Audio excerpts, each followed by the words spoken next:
मित्र हो, आज मी ज्या विषयाबद्दल बोलणार आहे, तो विषयच मुळात फार रंजक आहे. आपल्यापैकी अनेकांनी कदाचित इंग्रजीमधली चार्ल्स बर्लिट्स किंवा एरिक वॉन डॅनिकेन, रेने नुरबर्जन यांची पुस्तकं वाचली असतील. इमॅन्युअल व्हेलिकोवस्की या प्रख्यात विज्ञान वैज्ञानिक आणखी शास्त्रज्ञाचीही पुस्तकं वाचली असतील. या सगळ्या पुस्तकांमधून आपल्यापुढे अनेक विश्वास ठेवण्यासारख्या गोष्टी पुढे आल्या असतील. या गोष्टी, या कथा इतक्या रंजकपणे, इतक्या पुराव्यांसह सादर करण्यात आल्या असतात की आपल्याला त्याच्यात कुठेही दोष दिसत नाही आणि त्या खऱ्याच आहेत यावर आपल्याला विश्वास ठेवावासा वाटतो. अशा कितीतरी गोष्टी असतात की ज्या अनाकलनीय असतात, गूढ असतात, ज्यांचं नेमकं आपल्याला आकलन होत नाही. आणि अशा गोष्टींबद्दल आपल्या मनात जे आकर्षण असतं, एक वेगळ्या प्रकारची कुतूहलाची भावना असते. त्यामुळे त्या गोष्टींबद्दल जाणून घेण्याची इच्छा तर होतेच, पण बरीच वेळा त्यांच्याबद्दल काही पुरावे मिळाले की चटकन त्यावर आपल्याला विश्वास ठेवावासा वाटतो. मनुष्याचा स्वभावच असा आहे की त्याला न कळणाऱ्या गोष्टींबद्दल कुतूहल सातत्याने वाटत जातं आणि या कुतूहलापोटी त्याच्या पुढे जे सिद्धांत येतात त्यावर तो बरेच वेळा विश्वासही ठेवतो. काही शतकांपूर्वी पृथ्वी सपाट आहे यावर विश्वास ठेवणारा माणूसच शहाणा होता आणि पृथ्वी गोल आहे म्हणणारा माणूस वेडा होता. पृथ्वी या विश्वाचा केंद्रबिंदू आहे हीच बाब सगळ्यांना खरी वाटत होती आणि सर्व विश्व ग्रह तारे पृथ्वीभोवती फिरतात हीच बाब सत्याच्या पलीकडची होती. परंतु आता यावर कोणी विश्वास ठेवत नाही. मनुष्य हा माकडापासून झाला हा सिद्धांत फुलचट मानणारी माणसं कमी झाली. तर 6 दिवसात ईश्वराने पृथ्वी निर्माण केली हा जेनेसिसचा सिद्धांत मानणारी माणसांची संख्या कमी होत आहे. हा सगळा जो बदल आहे हा वैचारिक परिपक्वतेमुळे, काळाच्या ओघात लागलेल्या नवीन सिद्धांतामुळे आपल्याला योग्य वाटायला लागतो आणि बरेच जुने विचार खुळचट वाटायला लागतात. ते आपण सोडून देतो. परंतु खुळचट विचारांचं एक वैशिष्ट्य आहे. एक खूळ गेलं की नवीन असेच विचार परत पुढे येतात. याचं तुम्हाला एक उदाहरण सांगतो. आपल्यापैकी अनेकांना असं वाटेल की ही पृथ्वी एक खोल आणि आतून पोकळ असणारी वस्तू आहे. शहाणी माणसं याच्यावर कदाचित लवकर विश्वास ठेवणार नाही. परंतु 1920 सालापासून या सिद्धांताला मोठीच बळकटी मिळाली. The hollow earth and the inhabitants या नावाचं एक पुस्तकही लिहिलं गेलं. द अर्थ, फ्लॅट अर्थ, हॅलो अर्थ अँड थिअरीज अशाही प्रकारचं एक पुस्तक लिहिलं गेलं आणि त्यातून हा सिद्धांत फार प्रकर्षाने मांडला गेला. हिटलर सारख्या लोकांनी सुद्धा यावर विश्वास ठेवला होता. यावर अनेक कथा कादंबऱ्या लिहिल्या गेल्या. अद्याप तरी विज्ञाने ही गोष्ट मान्य केली नाही. परंतु अशा अनेक गोष्टी आपल्या पुढे नेहमीच येतात. खूप शतकांपूर्वी, लक्षावधी वर्षांपूर्वी सर्व खंड एकत्र होते, भूभाग एकच होता. झालेल्या अनेक नैसर्गिक विपदा, आपदांमुळे, उल्कापातामुळे, भूकंपांमुळे या पृथ्वीचे खंड वेगवेगळे झाले, एकमेकांपासून दूर गेले, असाही एक सिद्धांत मांडला जातो. हा खरा आहे का? याच्याकरता एक सुंदाशेल सिद्धांत नावाचा सिद्धांत मांडला जातो. या सिद्धांतानुसार 14-15 हजार वर्षांपूर्वी एक प्रचंड मोठा भूभाग दक्षिण चीनच्या समुद्रामधला समुद्रात बुडाला आणि नष्ट झाला. ही घटना जवळपास 13-14 हजार वर्षांपूर्वी झाली आणि याचं कारण म्हणजे या काळात समुद्राची पातळी जी खूप खाली होती आणि हा भूभाग वरती होता. हा भूभाग समुद्राची पातळी वाढल्यामुळे जवळपास 62 फूट वाढल्यामुळे समुद्राच्या पोटात गेला, गडप झाला आणि याच्यामध्ये जो भाग नष्ट झाला साधारणपणे त्यालाच सुंडा शेल्फ सिद्धांत म्हणतात. आणि फिलिपिन्स पासून तर मुख्य जमी भूभागांपर्यंत हा भाग होता असं मानलं जातं. आज फिलिपिन्स हा 7,000 बेटांचा समूह आहे.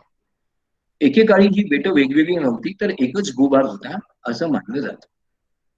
आणि त्यामुळे जे खंड पाण्याखाली गेले त्यांच्यामध्ये लमुरिया, कुमारी कन्नम हे खंड असले पाहिजेत असा अनेकांचा दावा आहे. काही लोकांच्या मते पृथ्वीमध्ये होणाऱ्या या उलथापालथींमुळे, नैसर्गिक बदलांमुळे, अवकाशीय घटनांमुळे अशा प्रकारचं चक्र सातत्याने फिरत असतं. काही खंड पाण्याखाली जातात, तर काही पाण्याच्या वरती येतात. मग हे खरं आहे का? तर याच्याबद्दल आपल्याच भारतामधल्या कुमारी कंदम या खंडाबद्दल सांगितलं जातं. एकेकाळी हा भूभाग आफ्रिका, भारत आणि ऑस्ट्रेलियाला जोडणारा होता. एवढा प्रचंड मोठा खंड होता. परंतु आज हा अस्तित्वात नाही. हा आता समुद्राच्या पोटात गेला आहे असं मानलं जातं. मग अशा प्रकारे खंड खरोखर हरवतात का? समुद्रात विलय पावतात का? हा प्रश्न आपल्याला पडेल. याचं उत्तर आत्ता मिळालं.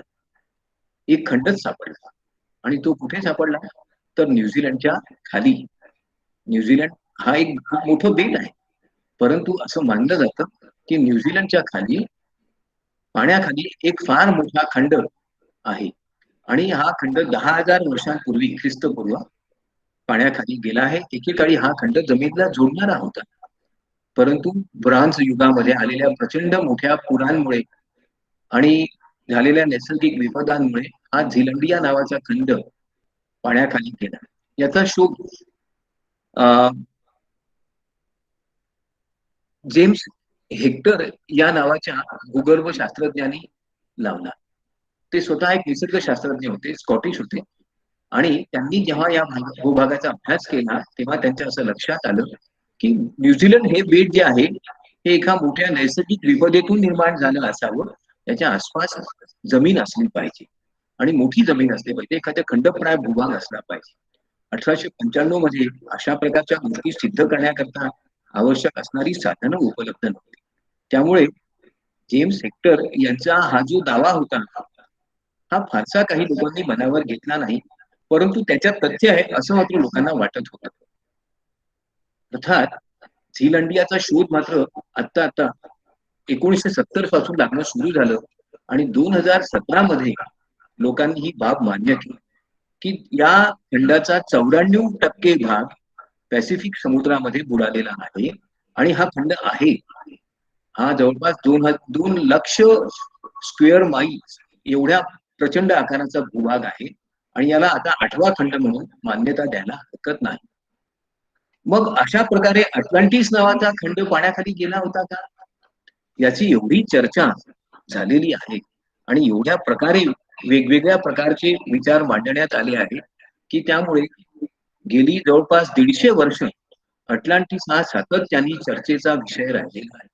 दरवर्षी नवीन सिद्धांत, नवीन पुस्तकं आणि वेगवेगळ्या प्रकारच्या नवीन कथा कादंबऱ्यांमधून अटलांटिसची कोणी ना कोणीतरी चर्चा करीतच असतो. हा खंड खरोखर हरवला का? हा कसा होता? इथे काय होतं?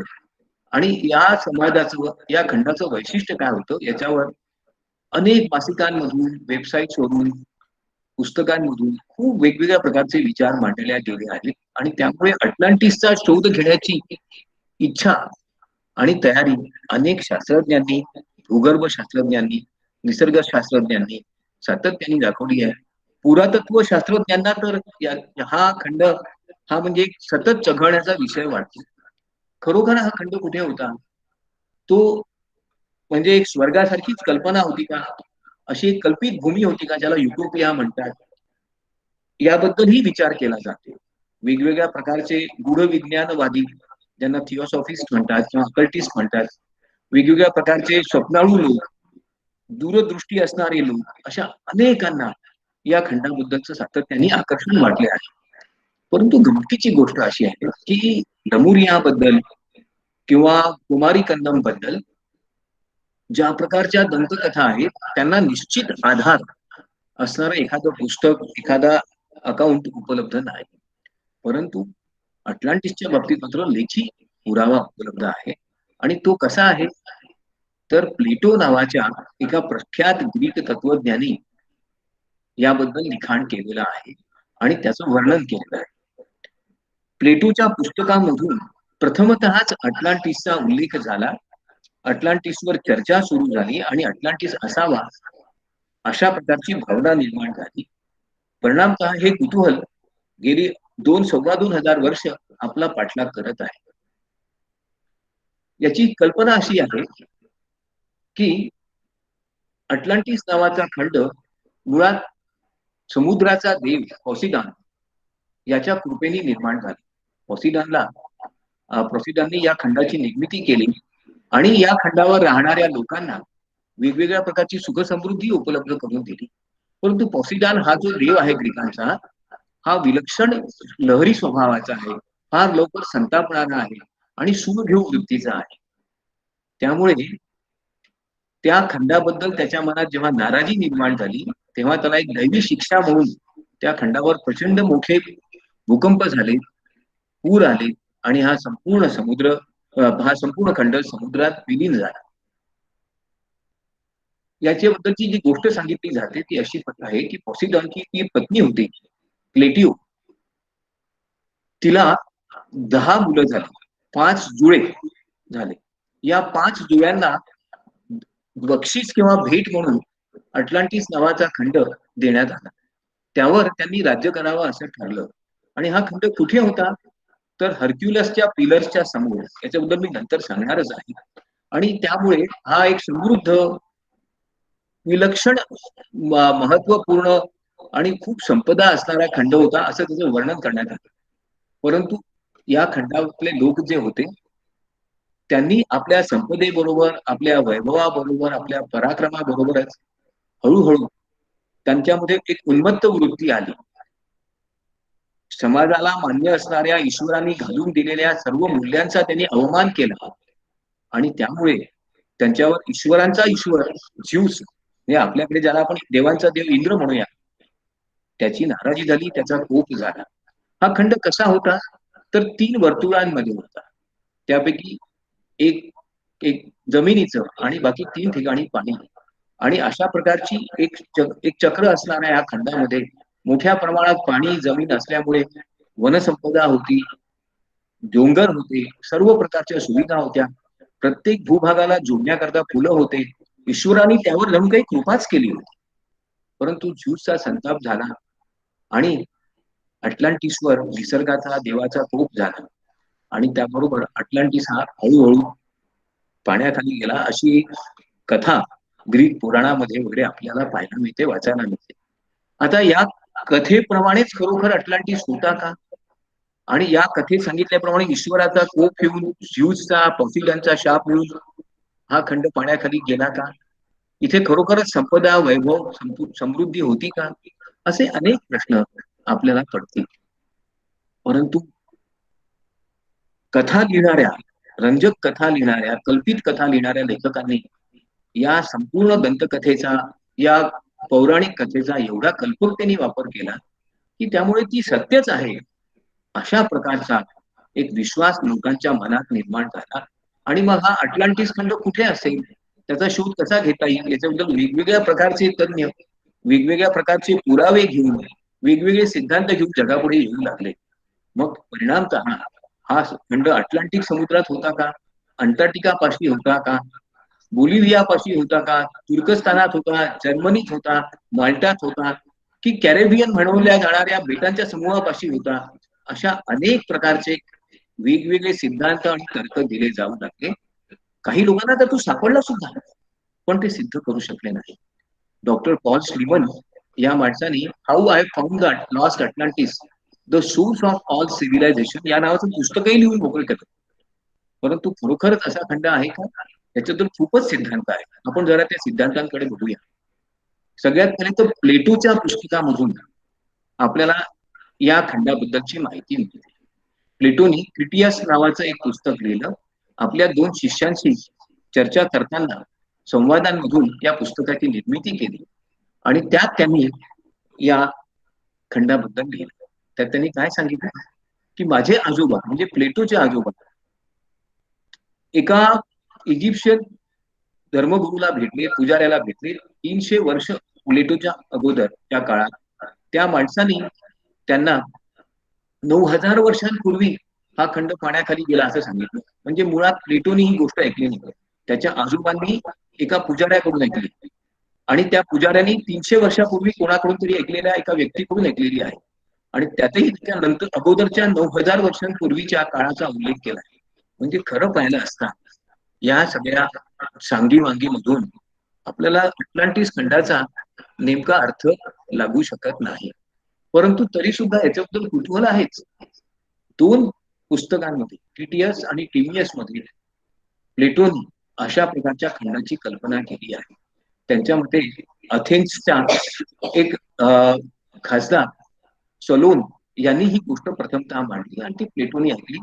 त्याबद्दल इजिप्शियन लोकांना कल्पना पण होती असंही प्लेटोचं म्हणणं आहे. परंतु गमतीची गोष्ट, प्लेटो व्यतिरिक्त इतर कोणीही अटलांटिसचा आपल्या पुस्तकात उल्लेख केलेला नाही. फक्त प्लेटोच्याच पुस्तकात अटलांटिसचा उल्लेख आहे. दुसरी गोष्ट, प्लेटोच्या म्हणण्यानुसार इजिप्शियन लोकांना ही गोष्ट माहिती आहे, परंतु इजिप्शियन लोकांच्या कोणत्याही पुस्तकात अटलांटिसचा उल्लेख नाही. त्यामुळे हे गूढ अधिकच रंजक आणि कठीण होत जात. प्लेटोच्या सिद्धांतानुसार पश्चिम युरोप आणि आफ्रिका यांना जोडणाऱ्या या 2 खंडांच्या मधल्या भागात 9,600 वर्षांपूर्वी असा एक खंड होता आणि हा जो भूभाग होता हा विलक्षण संपन्न होता. त्यालाच अटलांटिस हे नाव होतं. एक दिवस अचानक एका रात्री आलेल्या प्रचंड मोठ्या नैसर्गिक विपदेमुळे या खंडाचा विनाश झाला आणि त्याच्याकरता त्यांनी सांगितलं की पिलर्स ऑफ हर्क्युलस. आता ही जागा कुठे आहे याचं चित्र मी इथे दाखवलेलं आहे, नकाशा सुद्धा दाखवला आहे. तर या पिलर्स ऑफ हर्क्युलस पाशी आणि त्याच्या पुढे असणारा जो भूभाग होता तो अटलांटिस होता. तिथे आता फक्त समुद्र आहे, तिथे कुठलाही भूभाग नाही.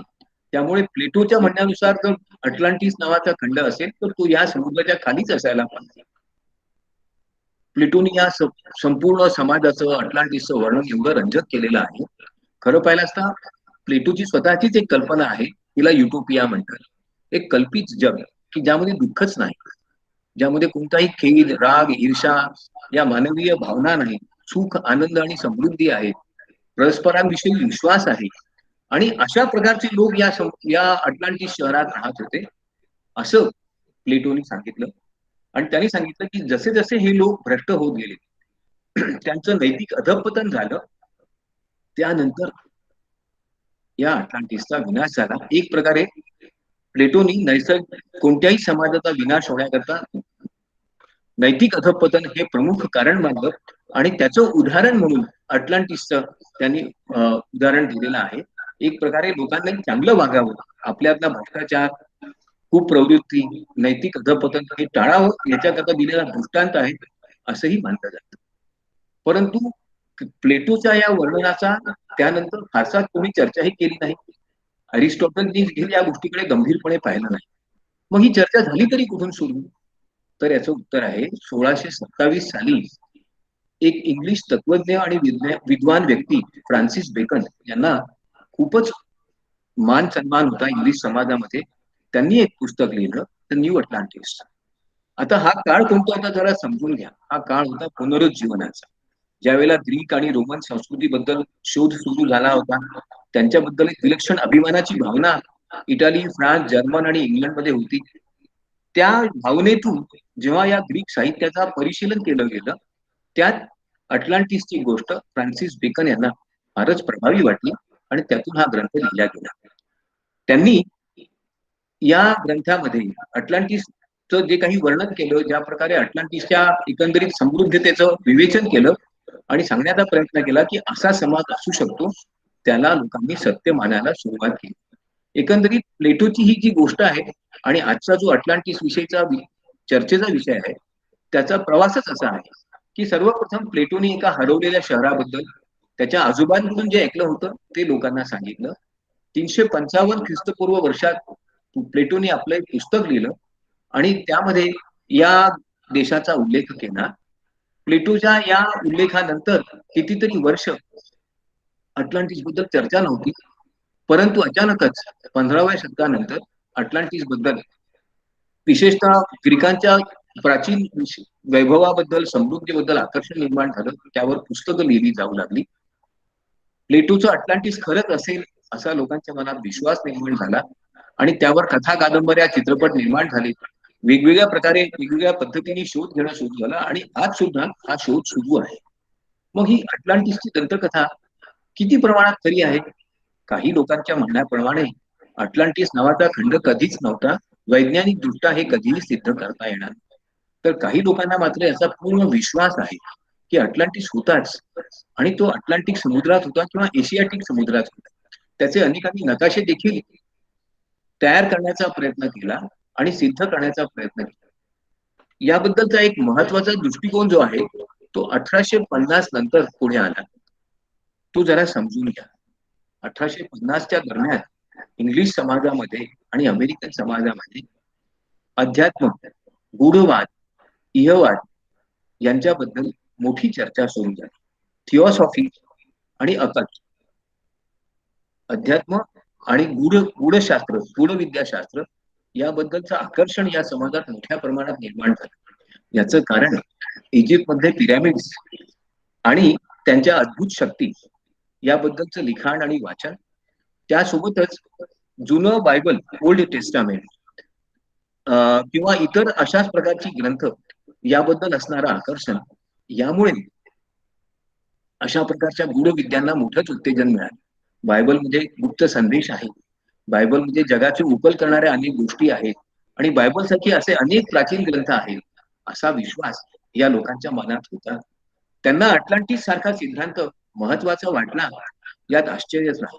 अटलांटिस हे एका गूढविद्येच्या प्रभावाखाली असणारं महान सांस्कृतिक केंद्र होतं असा विचार त्या लोकांना पटू लागला आणि त्यातून खूपच पुस्तकं लिहिली आहेत, अनेक प्रकारचे लेख लिहिले.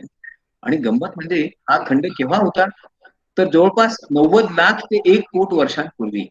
आता मग हा नष्ट कसा झाला? उत्तर तेच आहे की अत्यंत प्रभावी अशा अमानवीय आणि दैवी शक्तींनी अटलांटिसचा विनाश केला. अटलांटिसचे लोक नैतिक दृष्ट्या त्यांचं अधःपतन झालं म्हणूनच नष्ट झालं असंच या गूढवाद्यांना वाटत होतं. अटलांटिसमध्ये दैवी शक्ती कोणत्या होत्या याच्याबद्दलचे खूपच लेख आपल्याला चार्ल्स बर्लिट्स किंवा इतर लोकांच्या माध्यमातून वाचायला मिळतील. एका शक्तीबद्दल फक्त उल्लेख करतो. अटलांटिस मधील लोक विज्ञानाच्या क्षेत्रात, तंत्रज्ञानाच्या क्षेत्रात फारच प्रगत होते आणि त्यांनी स्फटिकांची निर्मिती केली होती. या स्फटिकांमधून ऊर्जा प्राप्त व्हायची आणि त्यामुळे अटलांटिस हा खंड सातत्याने प्रगती करणारा होता. असे स्फटिक आता समुद्रात आहेत आणि त्यामुळे समुद्रात जाणाऱ्या अनेक जहाजांना अडथळे निर्माण होतात. असा बर्मुडा त्रिकोणाचा सिद्धांत त्याच्यातूनच निर्माण झालेला आहे. अटलांटिस बद्दल इतर अनेक सिद्धांत आहेत. त्यापैकी एक सिद्धांत आणि जो महत्वाचा आहे तो म्हणजे अटलांटिस हा दुसरीकडे कुठेही नसून भूमध्य सागरातच आहे आणि तिथेच तो विलयाला गेलेला आहे. याचे अनेक पुरावे मिळू शकतात. याच्याकरता जो सिद्धांत मांडला जातो त्याला थेरा सिद्धांत असं म्हणतात. या सिद्धांतानुसार ब्रांझ युगाच्या प्रारंभी फार मोठ्या प्रमाणात नैसर्गिक आपदा आल्या. आपण बायबलमध्ये, पुराणांमध्ये, इजिप्तच्या ग्रंथांमध्ये, सुमेरियन समाजामध्ये असणारी एक दंतकथा नेहमीच वाचतो. ती म्हणजे प्रचंड मोठ्या पुराची, मनूचा मासा, ही गोष्ट आपण वाचलीच असेल. तो जो पूर आला त्या महापुरामध्ये जो भूभाग जमिनीखाली गेला त्याच्यामध्ये अटलांटिस जमिनीखाली गेला असा दावा एका प्राध्यापकांनी केला आहे. त्यांच्या म्हणण्यानुसार सांतोरिनी नावाचं आज जो भूभाग आहे तोच अटलांटिस आहे आणि याच्या पुराव्याच्या समर्थनार्थ त्यांनी जेव्हा तिथे उत्खनन केलं तिथे त्यांना मोठ्या प्रमाणात इमारतींचे अवशेष मिळाले, भांडे मिळाले, अत्यंत उत्तम चित्रकला मिळाली आणि एक महत्वाची गोष्ट म्हणजे 1500 ख्रिस्तपूर्व या काळात तिथे एक प्रचंड मोठा भूकंपाचा आणि ज्वालामुखीचा स्फोट झाला होता. त्यामुळे संपूर्ण शहर भूभाग हा पाण्याखाली गेला. हे आता विज्ञानाने सिद्धही केलं आहे. त्यामुळे गिल्विन मेन्झिस यांचा हा सिद्धांत आणि प्रोफेसर स्पैड्रिऑन यांचा हा सिद्धांत योग्य आहे असं अनेकांना वाटतं. त्यांच्या म्हणण्यानुसार खरं पाहिलं असता थेरा सिद्धांत मान्य केला तर अटलांटिसचं उगम आणि विनाश या दोन्ही गोष्टी आपोआपच सिद्ध होतात आणि त्यामुळे वेगळ्या कुठेही शोध घेण्याची गरज नाही. परंतु अनेकांना हे मान्य नाही. काही लोकांच्या मते स्पेनच्या किनाऱ्यापाशी असणारं सॅन्टोरिनी शहर म्हणजे जुनं थेरा शहर हेच नाही तर इतरही अनेक ठिकाणी अटलांटिस असू शकतं. कारण अशा प्रकारची सुनामी अशा प्रकारचे ज्वालामुखीचे स्फोट त्या संपूर्ण भागात अनेक वेळा झाले आहेत. त्याचं एक उदाहरण म्हणजे एक स्वीडिश प्राध्यापक ओलस रुडबेक यांनी 1679 मध्ये ॲटलँड नावाचं पुस्तक लिहिलं आणि त्यांनी सांगितलं की काही नाही, स्वीडन मध्येच अटलांटिस आहे आणि स्वीडन हेच सगळ्या संस्कृतीचं उगमाचं स्थान आहे.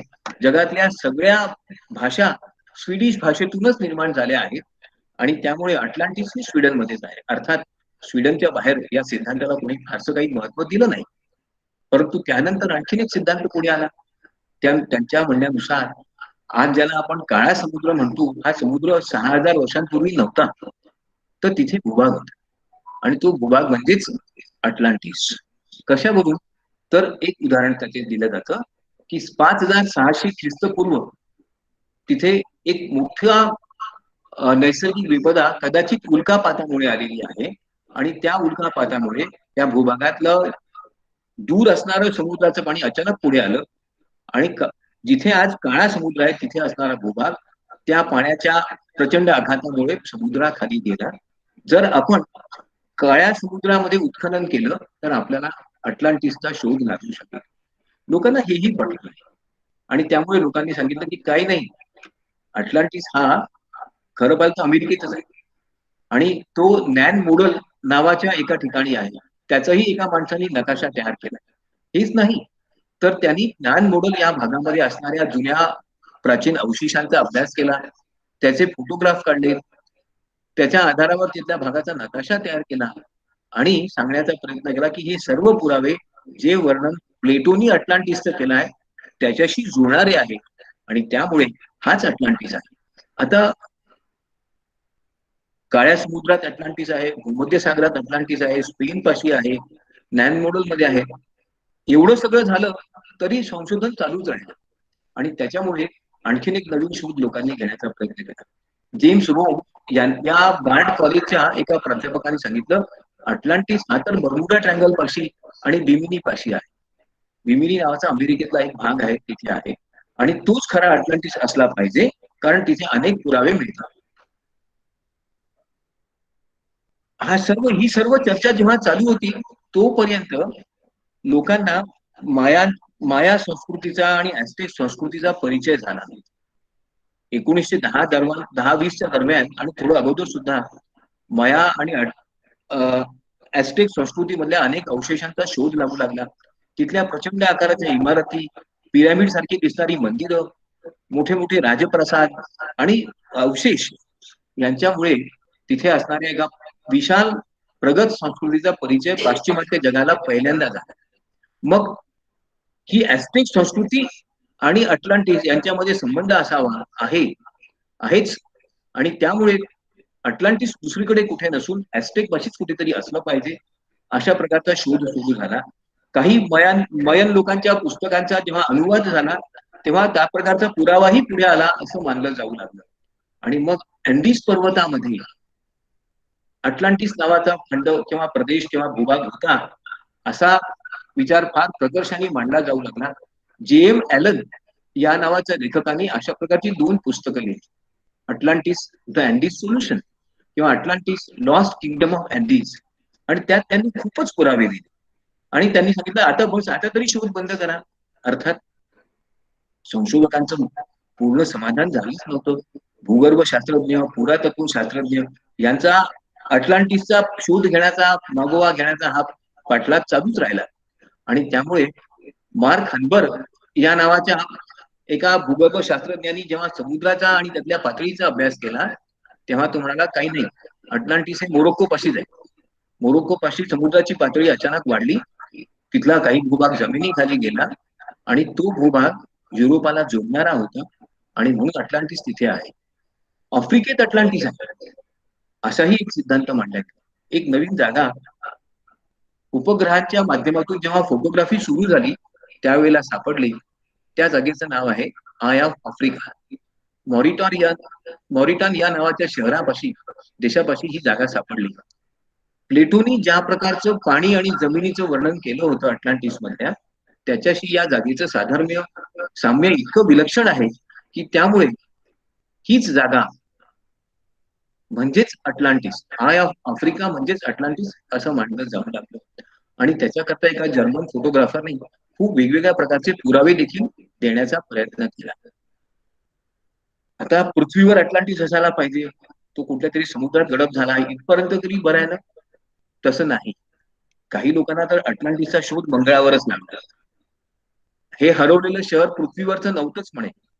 तर परग्रहावरच्या एका प्रगत संस्कृतीने मंगळावर जे शहर बांधलं होतं तेच अटलांटिस आहे.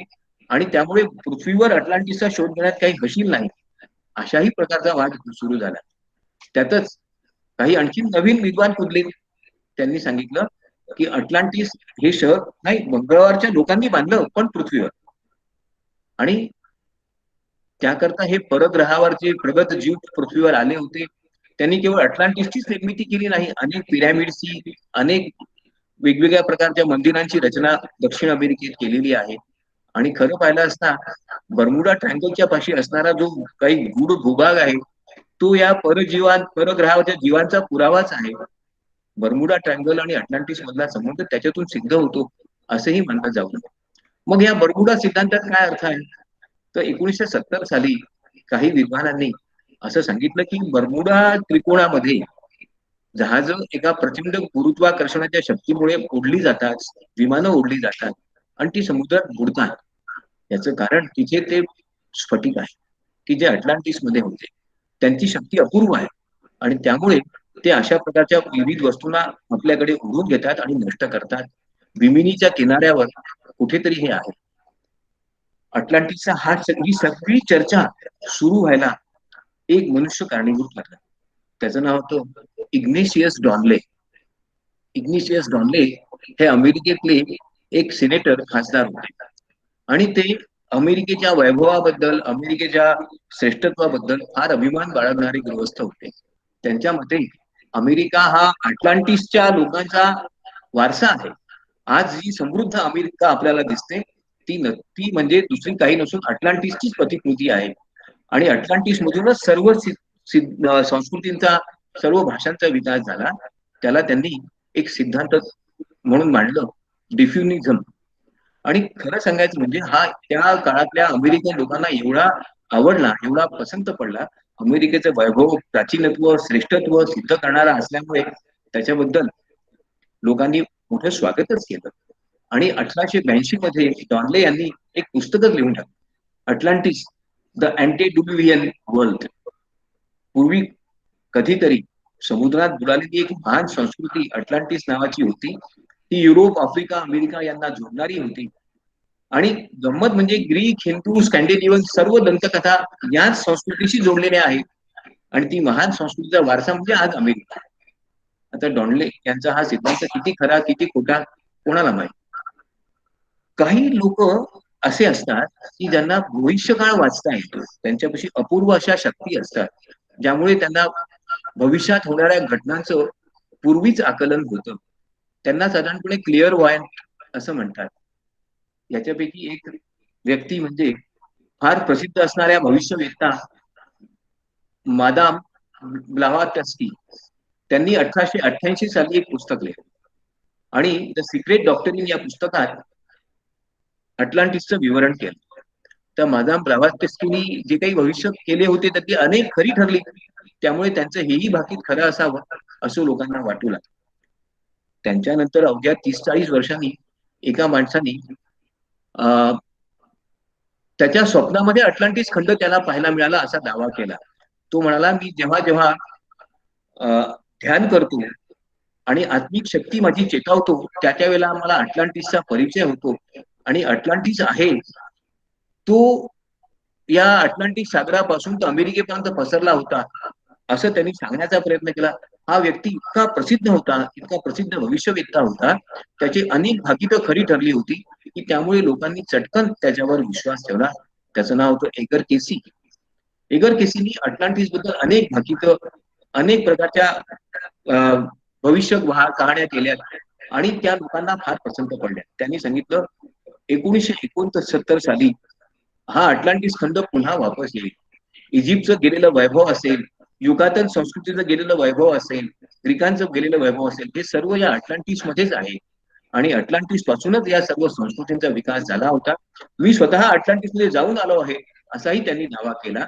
आणि त्यांच्यामध्ये त्यांना भेटलेल्या अनेक लोकांपैकी कितीतरी लोकांचा पूर्वीचा जन्म अटलांटिस मधलाच होता.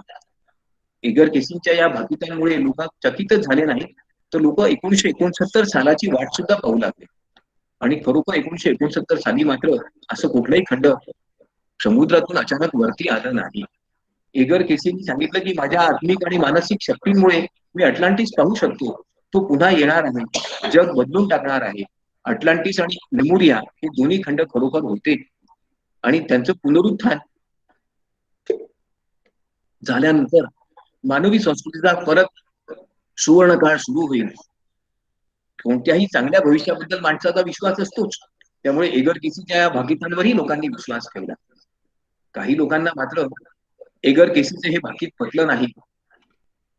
अनेक शास्त्रज्ञांच्या मते आज सुद्धा सॅन्टोरिनी हेच जुनं अटलांटिस असलं पाहिजे, कारण तिथे जेवढे पुरावे मिळाले, तिथे ज्या प्रकारचे अवशेष मिळाले, तेच अटलांटिसचा सिद्ध करणारे आहे.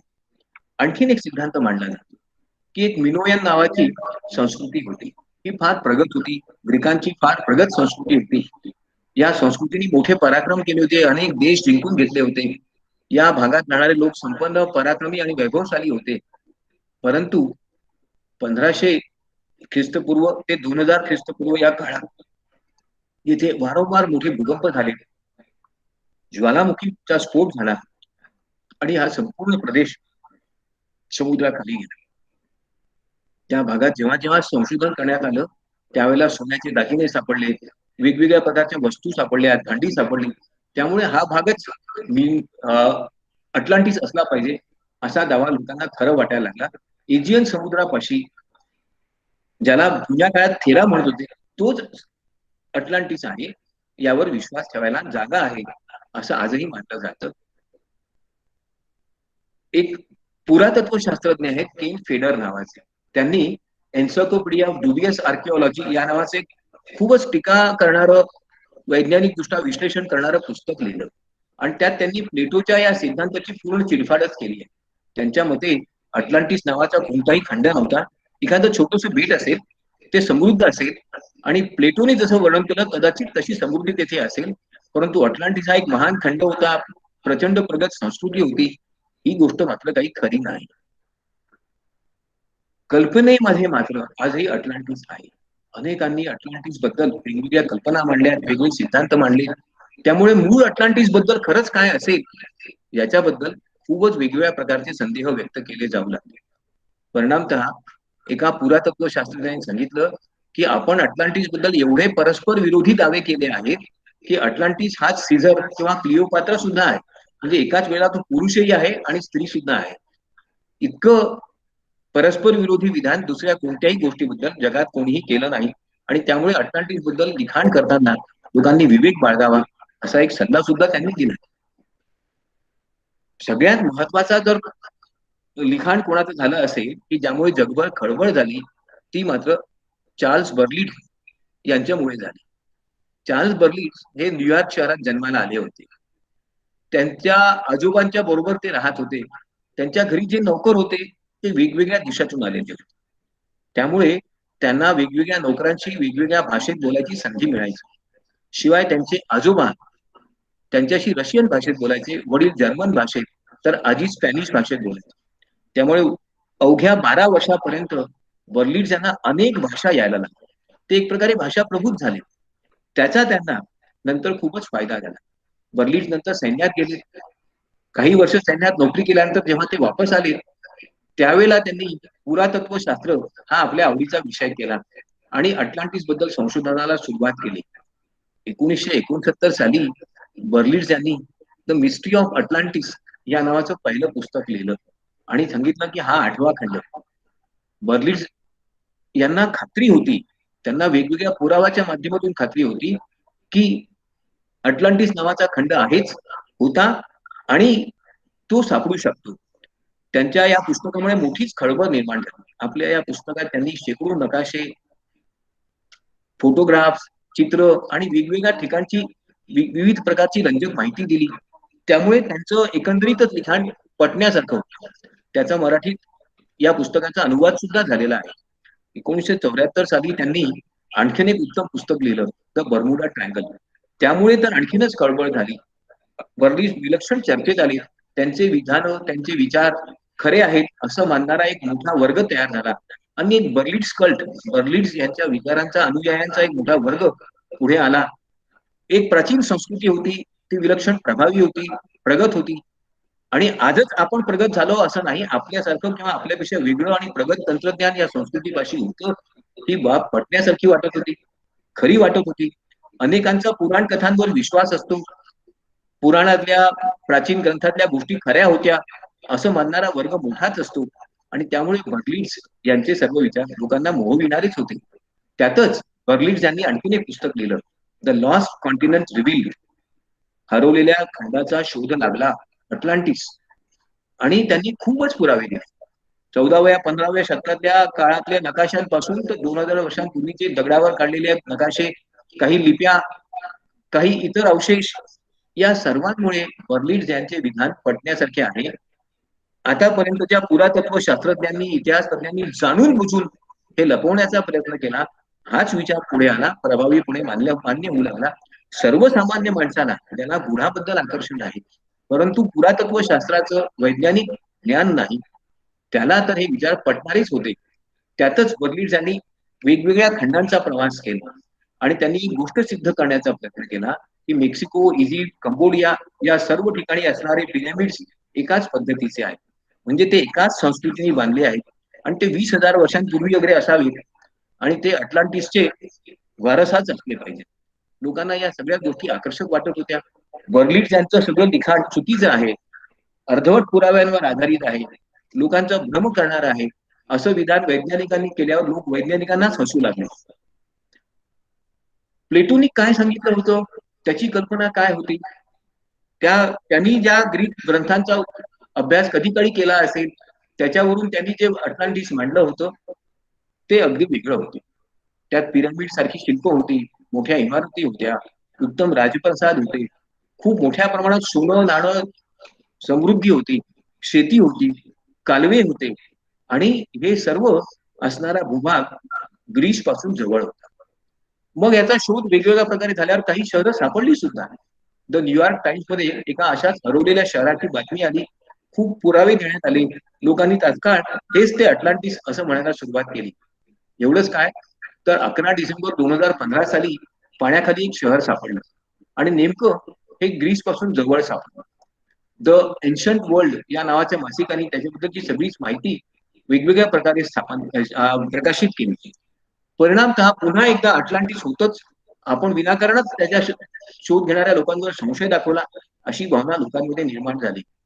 अटलांटिसचे हा विचार, ही कल्पना इतकी मोहविणारी आहे, इतकी आकर्षक आहे की त्यामुळे सातत्याने त्यावर कथा कादंबऱ्या लिहिल्या जाऊच लागल्या. आजच्या काळातला प्रगत विज्ञानवादी मानणारा समाज आणि व्यक्ती सुद्धा पाण्याखाली जग आहे, पाण्याखाली जग वस्तू डुबल्या आहेत, शहरं बुडाली आहेत, यावर विश्वास ठेवतो. परिणामतः अशा प्रकारे पाण्याखाली असणाऱ्या शहरांचा शोध घेणारे संशोधक, पाणबुडे आणि इतर साहसी दर्यावादी यांची संख्या कमीच नाही. त्यावर नॅशनल जिओग्राफिक, हिस्ट्री चॅनेल आणि इतरही अनेक चित्रवाहिन्यांनी वेगवेगळ्या प्रकारचे कार्यक्रम केले, वेगवेगळ्या प्रकारच्या मोहिमा आखल्या. अनेक विद्यापीठांनी अशा प्रकारच्या मोहिमांना अर्थसहाय्य सुद्धा केलं. परिणामतः अटलांटिसची ही दंतकथा सत्यकथा म्हणूनच लोकांच्या मनावर अधिक अधिक बिंबवणे शक्य झालं. लोकांना ती खरीच वाटू लागली. सत्य आणि आभास याच्यातला फरक कमी कमी होऊ लागला. याच काळामध्ये म्हणजे साधारणपणे 1930 पासून इवन आजता गायक सातत्याने छोट्या मुलांकरता लिहिणाऱ्या त्या कॉमिक्स पुस्तकांमधून अटलांटिस बद्दल वेगवेगळी वर्णनं, वेगळ्या साहस कथा यांचा रतीपच टाकला जातात. परिणामतः लहानपणापासूनच या खंडाबद्दल एक कुतूहल निर्माण होतं, एक आकर्षण निर्माण होतं.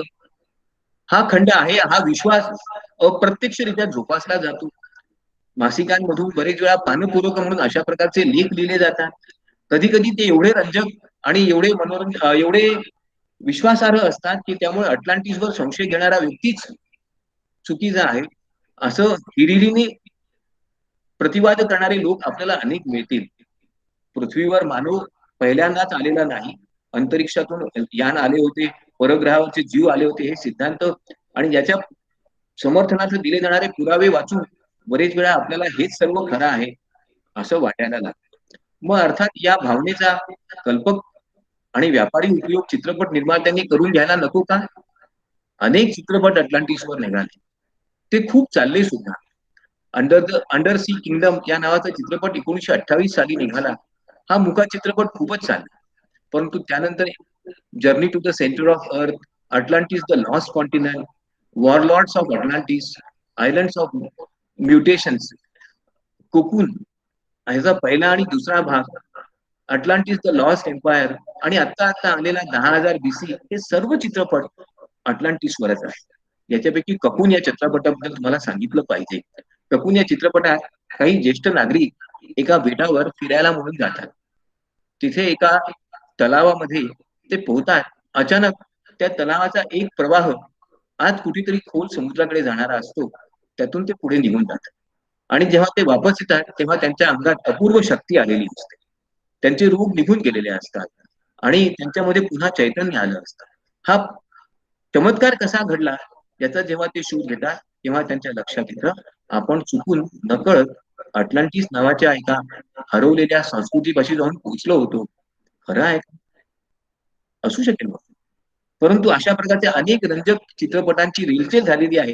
मी जेवढी नावं सांगितली त्यापेक्षा कितीतरी अनेक चित्रपट अटलांटिसवर निघालेले आहेत. अर्थात यांनी लोकांचं समाधान थोडीच झालं. त्यामुळे अटलांटिसवर अनेक कल्पक आणि अत्यंत प्रगल्भ वृत्तीने लिहिलेल्या कादंबऱ्यांची काहीच कमी नाही. त्यातल्या काही कादंबऱ्या आपल्यापैकी अनेकांनी वाचल्या असतील. मीट मी इन अटलांटिस किंवा पोसायडॉन, अटलांटिस रायझिंग या कादंबऱ्यांनी तर खूपच खळबळ माजवली. अटलांटिस सिक्रेट या कादंबरीमुळे आज सुद्धा अनेक लोक शोध मोहिमा घ्यायला तयार आहेत, घेत आहेत. अटलांटिस बद्दलच्या गूढतत्ववाद्यांनी किंवा अध्यात्मवाद्यांनी लिहिलेल्या पुस्तकांनी तर गेल्या शतकात मोठी खळबळ माजवून दिली होती. परंतु तरी सुद्धा अटलांटिसचा हा प्रवास काही थांबत नाही. एक प्रश्न मला आपल्याला विचारायचा आहे. खरोखर अटलांटिस नावाची गोष्ट सत्य आहे की दंतकथा आहे? याच्याबद्दल आपल्याला निश्चित माहिती नाही. मग तरी सुद्धा हे कुतूहल कुठून निर्माण होतं? याचं कारण मानवी मनाची गुंतागुंत अत्यंत जटिल आहे. आपल्याला मानवी मनाच्या एकंदरीत रचनेचाच आकलन होऊ शकत नाही. आभास आपल्याला जास्त आकर्षक वाटतात. गुढाबद्दल आपल्याला नेहमीच आकर्षण असतं आणि ज्या गोष्टी नवीन, अकल्पित, अनाकलनीय आहेत, त्या गोष्टी सत्य असाव्यात यावर चटकन विश्वास ठेवायची आपली एक मनाची तयारी आपसूकपणे होते.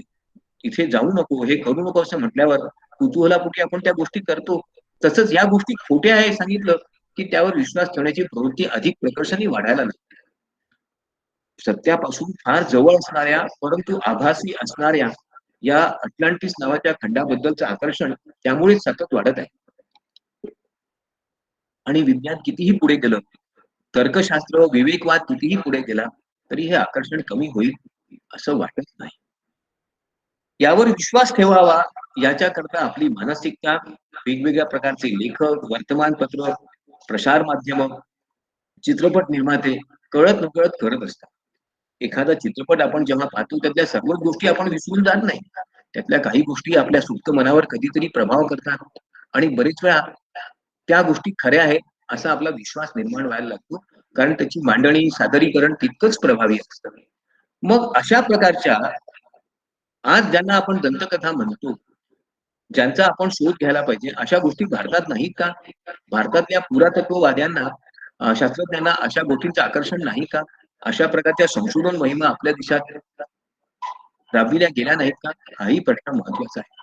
आपण द्वारकेबद्दल ऐकतो, परंतु माझ्या माहितीनुसार मी इंटरनेटवर जेव्हा तपासलं त्यावेळेला अटलांटिसवर जवळपास 1,000 पुस्तकं उपलब्ध आहेत. परंतु द्वारकेवर जवळपास 2-3च पुस्तकं आहेत.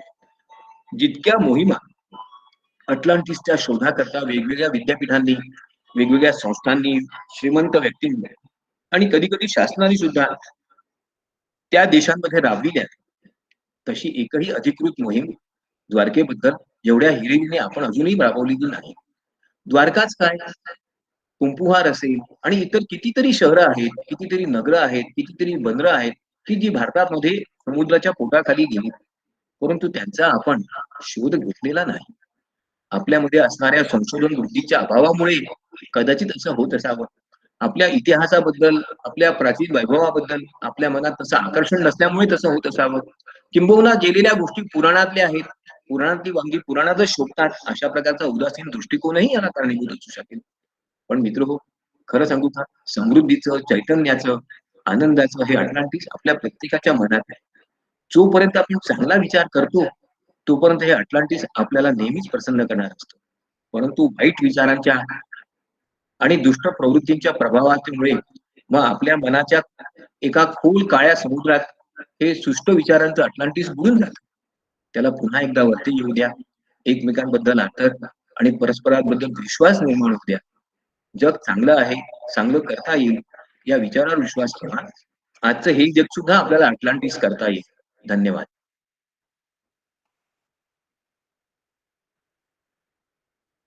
कोणाला काही विचारायचं असेल तर विचारू शकता.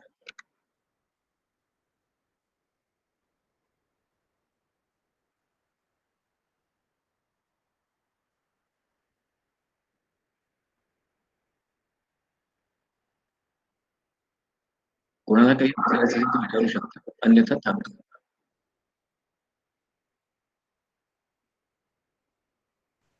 हॅलो. हा बोला. हा, जोशी बोलतो. हा बोला सर. हा, ते श्रीकृष्ण द्वारकाबद्दल आपण आता जे बोललेलं आहात, हा, तर ते सध्याचं अमेरिका आहे असं दंतकथा आहे, तर ती खरी असू शकेल का? माहिती नाही बा मला. आता द्वारका जर अमेरिकेत असेल तर श्रीकृष्ण सुद्धा एखादा फिलिप्स वगैरे राजा असावा पूर्वी काळी. आणि ते अटलांटिस पण असू शकेल का? म्हणजे काहीच माहिती नाही मला. मला म्हणजे खरंच माहिती नसल्यामुळे मी तर प्रतिक्रिया देणं योग्य मानत नाही. बर बर. पण शोध आणि घ्यावा लागेल. अशा प्रकारचं लिखाणी कदाचित कोणी केलं असेल. पण आपण जोपर्यंत अधिक डोळसपणे आणखी तयारीने हो, या गोष्टीचा शोध घेत नाही, हो, तोपर्यंत त्यांना दंतकथामुळे स्वीकारणं काय किंवा होतं? अमान्य करणं दोन्ही चुकीचं आहे. अच्छा, ठीक आहे, धन्यवाद. आणखीन कोणाला काही विचारायचं आहे का? ठीक आहे, पुढच्या मंगळवारी भेटूया आपण. एक चांगला विषय असेल अजून अधिक रंजक. हा, नक्की. धन्यवाद.